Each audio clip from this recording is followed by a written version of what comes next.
Hello everyone. Class 6 Maths June exercise 8.2 question number 2.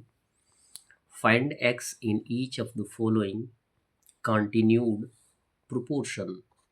Continued proportion में आपको 3 terms दिए जाते हैं जिसमें एक मिड टर्म होता है। मिड टर्म को हम क्या करते हैं, डबल कर देते हैं। और जैसा कि आपको पिछले क्वेश्चन में फॉर्मूला बताया गया है कि दो प्रोपोर्शन के बीच जो कंपैरिजन होता है या दो प्रोपोर्शन के बीच दो रेशियोज के बीच जो टर्म यूज होता है उसे हम प्रोपोर्शन का नाम देते हैं। और दो रेशियोज में दो दो टर्म होते हैं जो दोनों मिलकर 4 टर्म्स में काउंट होते हैं, जिसमें हम फर्स्ट और लास्ट टर्म को एक्सट्रीम टर्म्स बोलते हैं और सेकंड और थर्ड टर्म को हम मीन टर्म का नाम देते हैं। फार्मूला हमारा सेम होता है, यानी जिस टर्म में हमें x मिलता है उसे हम एट फर्स्ट लाने का प्रयास करते हैं, यानी मीन इक्वल एक्सट्रीम भी लिख सकते हैं और एक्सट्रीम इक्वल मीन भी लिख सकते हैं। तो कॉन्टिन्यूड प्रोपोर्शन में मिड टर्म को हम क्या करते हैं, डबल टाइम यूज़ कर देते हैं। इट मीन्स रेशियो में यूज़ करेंगे तो 9:36 प्रोपोर्शन 36:x हो जाएगा। अब यहाँ पे x जो है लास्ट टर्म में आ रहा है जो कि एक्सट्रीम टर्म है, तो फॉर्मूला यूज़ करेंगे product of extremes equal product of means. Product of extremes क्या होते हैं, फर्स्ट टू लास्ट, यानी 9 इंटू एक्स हो जाएगा इक्वल मीन्स हो जाएंगे सेकेंड टू थर्ड, यानी 36 इंटू 36। एक्स का वैल्यू हमें फाइंड आउट करना है तो 9 को ट्रांसफ़र करना पड़ेगा। तो ये हो जाएगा आपका 36 इंटू 36/9। 9 से 36 को रिड्यूस कर देंगे तो 9 1 जा 9, 9 4 जा 36। 4 इंटू 36 में हम मल्टीप्लाई कर देंगे तो एक्स का वैल्यू आ जाएगा 144। बी दिया गया है 16x एंड 64। यहाँ पे कितने टर्म्स दिए गए हैं, 3 टर्म्स।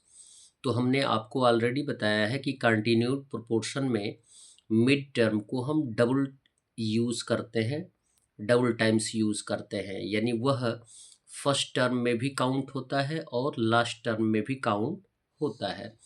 तो इसे हम एक्सप्रेस कर सकते हैं 16:x प्रोपोर्शन x/64। तो आप देख सकते हैं कि मिड टर्म को हमने फर्स्ट में भी काउंट किया है, फर्स्ट रेशियो में भी और लास्ट रेशियो में भी हमने काउंट किया है। अब हमें फाइंड आउट करना है x के वैल्यू को। तो ये जानकारी है कि x दोनों में यानी सेकंड और थर्ड दोनों में है, यानी ये मीन टर्म में है। तो हम फॉर्मूले का यूज़ करेंगे product of means equal product of extremes. It means हमें मोस्टली जिन टर्म को फाइंड आउट करना होता है उन्हें हमें लेफ़्ट साइड लाने की आवश्यकता है। किसके लेफ़्ट साइड, इक्वल के लेफ़्ट साइड। तो यहाँ पे मल्टीप्लाई होगा x into x equal 16 into 64, यानी first to last term multiply होगा और second to third term multiply होगा।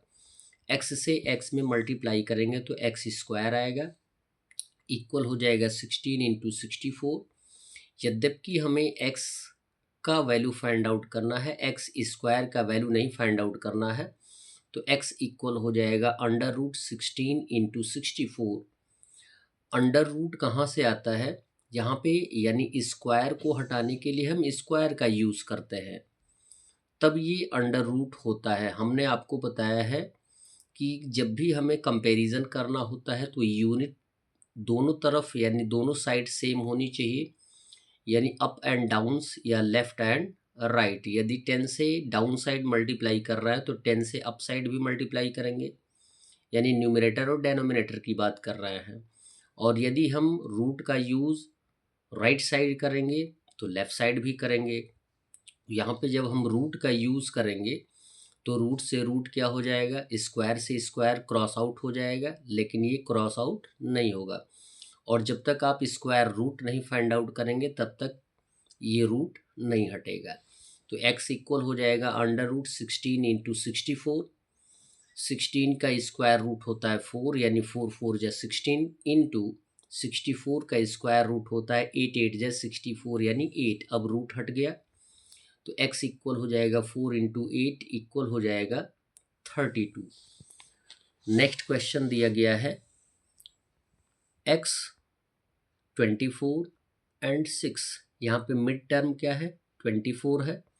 कॉन्टिन्यूड प्रोपोर्शन में हमने आपको बताया कि मिड टर्म को हम फर्स्ट टर्म में भी काउंट करते हैं और लास्ट टर्म में भी काउंट कर सकते हैं, तो इसे हम प्रोपोर्शनली ऐसे यूज़ कर सकते हैं x रेशियो 24 प्रोपोर्शन 24 रेशियो 6।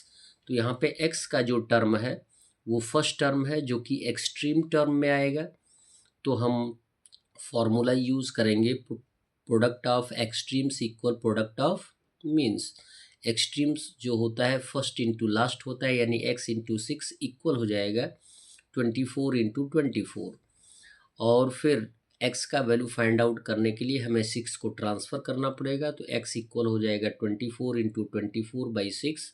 6 1 जा 6, 6 4 जा 24 और 4 से 24 में मल्टीप्लाई कर देंगे तो x का वैल्यू आ जाएगा 96। That's all.